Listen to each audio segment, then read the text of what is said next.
Bila cakap pasal negara baru ni, inilah keadaan. Cuma masalahnya sekarang ni, tak semua kita selongkar lagi, tak semua kita korek keluar lagi. Ke depan ini adalah negara Islam. Islam memimpin. Ni orang PAS suka dengar lah bila cakap pasal Islam memimpin. Negara baru ini adalah negara yang beriman.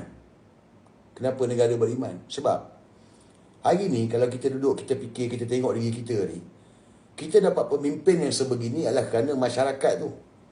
Bila masyarakat tak beriman, maka dapatlah pemimpin yang tak beriman. Maka itu sebab hari ni kita dapat tengok kita punya PMF pun seorang pesalah banduan, bekas banduan kesalahan seks luar tabi'i. Pemimpin yang ada ni menipu, membohong, segala-galanya, merompak, menyamun. Kerana apa? Kerana masyarakat. Dia berbalik puncanya kepada masyarakat.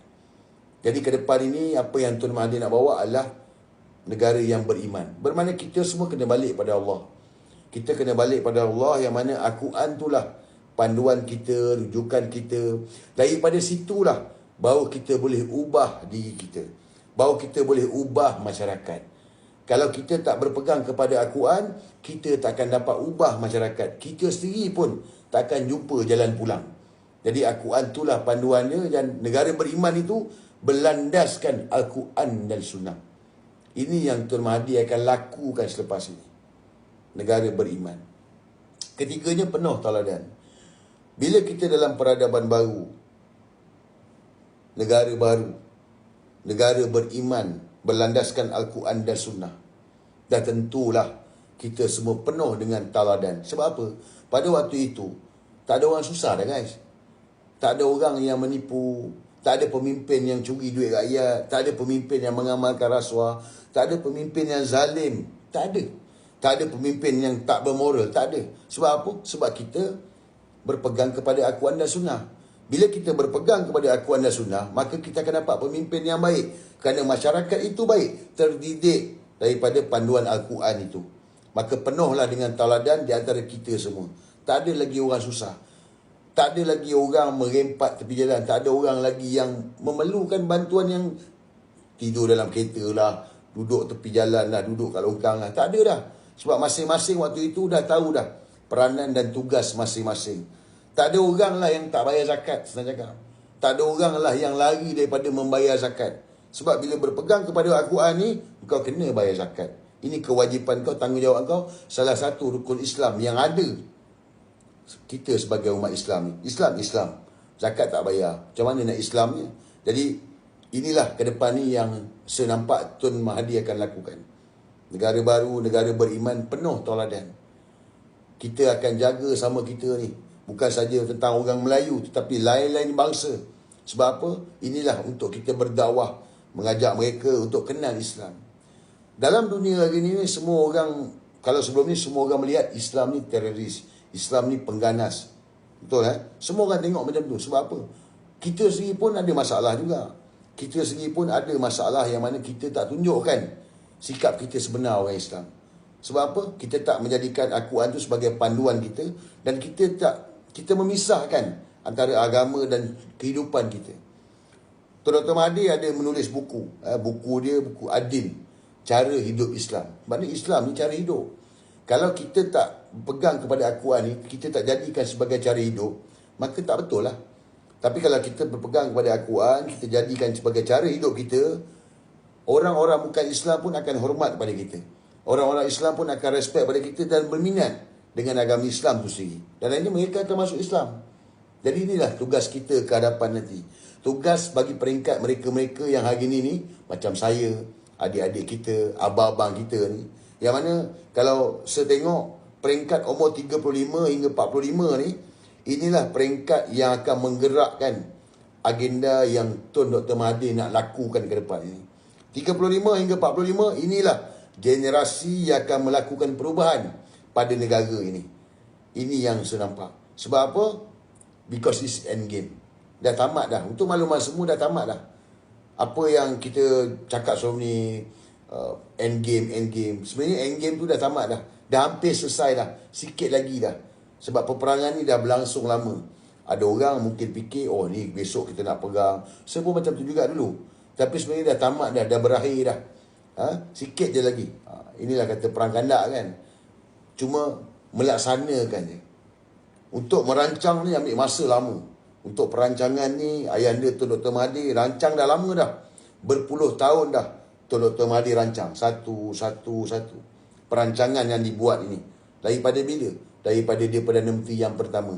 1981, Tun Mahathir Perdana Menteri. Daripada situ dia dah rancang dah. Dia dah lakukan macam-macam usaha dah. Macam-macam kerja dah dia buat. Dan sekarang ini adalah tempoh untuk melaksanakan. Yang mana 2024 adalah tahun pelaksanaan yang mana kita akan bertanggungjawab untuk melaksanakan misi untuk membangkitkan balik ketamadunan Melayu ini, membangkitkan balik Islam di tanah Melayu ni, dan kita akan menguasai dunia. Inilah yang Tun Mahathir nak kita lakukan.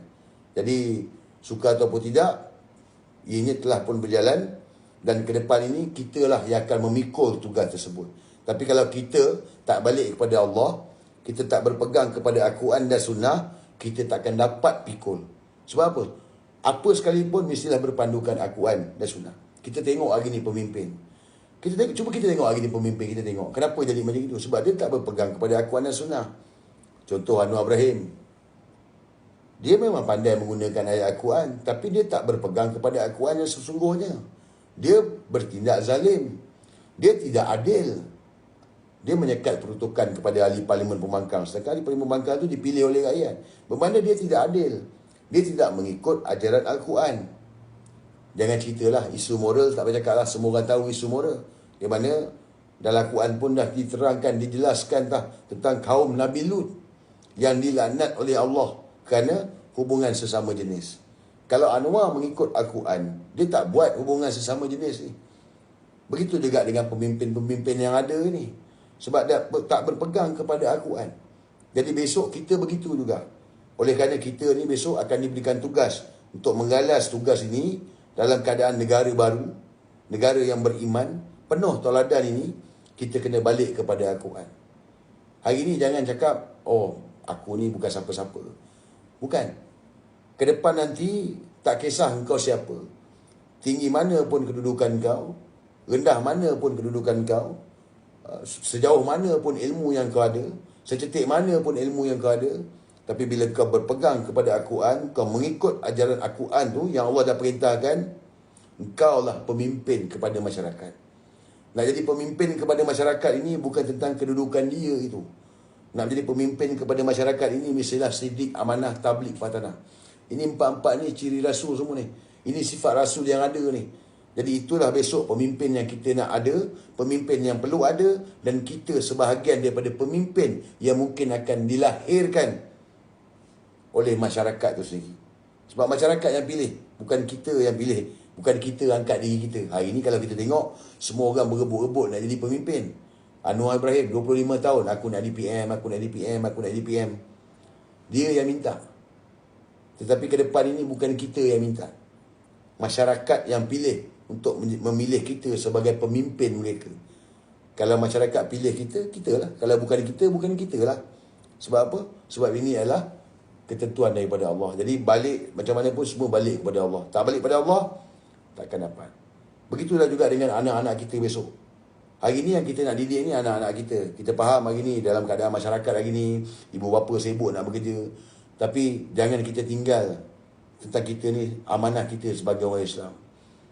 Hari ini ramai orang yang saya tengok, ialah sibuk bekerja, kita faham. Tetapi telah meninggalkan ajaran Islam yang sebenar. Jadi kita ni nak ke depan ini, kita nak maju. Kita nak maju, kita nak pembangunan, kita nak everything. Kita nak segala kemudahan, pembangunan sebagainya. Tapi yang ini, yang asas, yang utama, akidah kita, yang ini kita jangan tinggal. Masalah hari ini, kita kejar yang ini, kita tinggal yang ini. Jangan dengar cakap PMX tu. Perdana Menteri Anwar Ibrahim tu, dia bagi tahu dia bukan Islam, konon-kononnya dia difitnah dan sebagainya. Salah, akidah dia dah salah dah. Menyokong LGBT pun dah salah. Jangan cerita benda-benda lain. Jadi kalau dia kata dia bawa Islam, dia tak bawa Islam. Madani bawa Islam, Madani tak bawa Islam. Madani bawa sama rata, sama rasa, depan belakang sama saja. Dia tak bawa agenda Islam. Dia tak bawa agenda keadilan, tak ada. Walaupun parti dia parti keadilan rakyat, dia tak bawa. Dia tak berpegang kepada keadilan. Malah dia lebih